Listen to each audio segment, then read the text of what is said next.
Hello and welcome. Today I am going over biblical prophecy, specifically the prophecy of Daniel, specifically the prophecy of Daniel chapter 9. In this prophecy Daniel is told of a prophecy concerning 77s having to do with Jerusalem and the Messiah. But what do these 77s mean?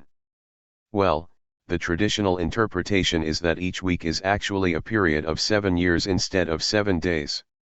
The Hebrew word, while usually translated to mean weeks, it can also be translated to mean a period of 7 years. The start date now has to be sometime when Jerusalem, the city, would be restored. Specifically, it would be restored with a wall and streets. The best example of this was in the Ezra-Nehemiah period when the wall and streets would be rebuilt. The specific decree is thought to be recorded in Ezra 7:11-28, when Artaxerxes I made a decree to restore Jerusalem in his 7th year, so 458 or 457 BC.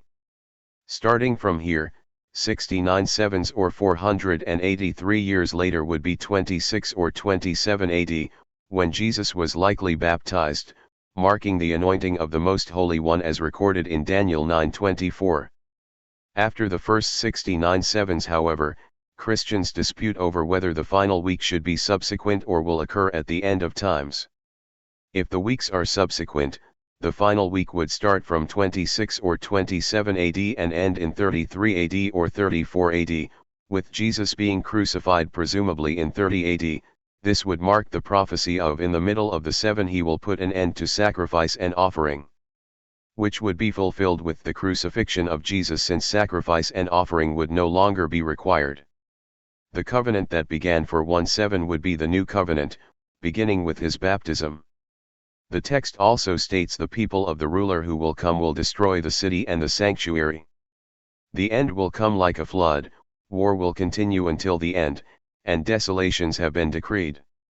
This prophecy would be fulfilled in 70 AD when the Romans destroyed the Jewish temple, though a minority of Christians may believe it has to do with the Antichrist.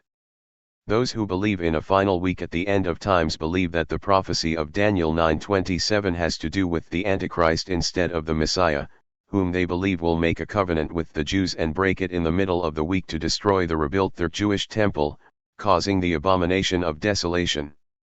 Ultimately, whether the person being referred to in verse 27 is the Messiah or the ruler who is to come depends on the translation of the latter half of the verse, which either records he, meaning the Messiah, or Antichrist who was referred to in the beginning of the verse, will destroy the temple, or that one who causes desolation, a different person will do so.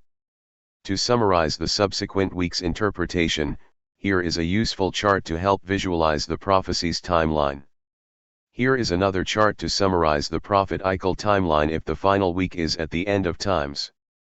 Now there is another interpretation as to this prophecy, and that the years are actually the supposed 360-day calendar years that Noah, his ancestors and descendants used. This so 483 360-day calendar years would be 476 solar years or Georgian years. Using this calendar, the start is presumed to be Artaxerxes' decree in Nehemiah chapter 2 in presumably 444 BC. Starting from here 476 years later or 483 360-day calendar years later would be 33 AD, when Jesus was presumably crucified in this interpretation, and the final week would take place at the end of times.